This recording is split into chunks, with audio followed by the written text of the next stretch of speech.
Welcome in to day 28, and you are speaking with the Meeples Champion.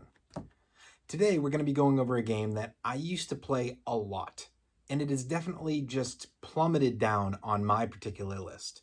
It's not because the game is bad, and it's not because the game doesn't have replayability. I just got bored of the game after having played it so much. But that doesn't mean it's not a good game. Today we're talking about Smash Up. Smash Up is a particularly interesting game. The idea is that when you buy the game, you're going to get with it a bunch of different decks. And when you play, you get two decks, you add them together, you shuffle, and now you're dealing with this completely different setup because how are these decks going to work together? Are they going to be very compatible? Are they going to help you to advance and to grab hideouts and to get their points? Or are they really not helping each other at all? And you're really hoping to get all of deck A or all of deck B during the random draw. It's a tough sell on this game as far as this is a straightforward, you know what you're doing type of game, especially because of all the expansions. Now, I'm sure I'll bring this up during my expansion reviews at some point, but to be honest, I feel like the expansions for this are just part of the core game. There are so many, and they don't necessarily bring in a new mechanic. Yes, the deck may work slightly different, but that's just how every deck is. But overall, it's just, okay, this one's a Marvel expansion. This one's a pretty expansion. This one has, ghosts. This one has a Christmas theme. They're more thematically different, and they have each deck have its own little ability, but eventually abilities just start to meld in, and you find, okay, the new deck is a mixture of a couple from the original game, so now it just works better with this deck or that deck than others did. So I don't think the expansions necessarily need an expansion review, but I will do one on the ones I own. As far as the core game goes, I think that it has a lot of pluses. Its art is really nice, and it's fun. It is a entertaining art. You're definitely going to find certain types you might like more than others. I prefer the leprechauns. Other people really like the robots. Some people are really into the witches. Then you talk about the quality of the game. The quality is that it's all really just cards, and the cards are very well made.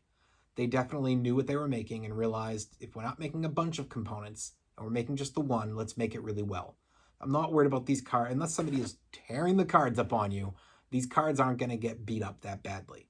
Should you sleeve them? Maybe. If you really like the game, if you're really playing it a bunch, sure, sleeve your games.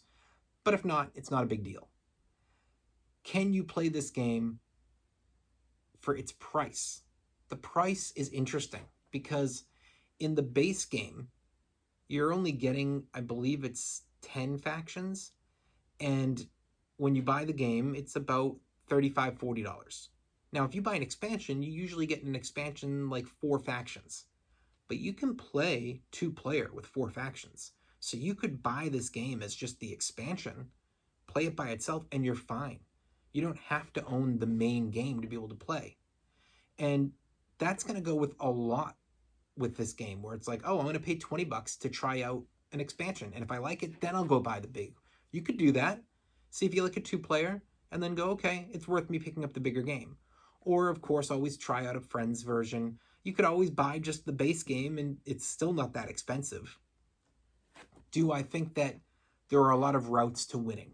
Yes, specifically because of the factions.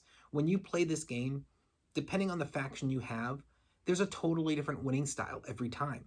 It always comes down to getting the hideouts and getting the point values they're worth. But every faction has different ways of affecting hangouts. So you might find that instead of trying to dominate a hangout, you have a faction that lets you snake in there and just get a couple points off of other people's hard work. All of a sudden, you've done nothing, but somebody who's broken a big pointed one, you snuck in there and you took second place and you got 3 points that you really shouldn't have had.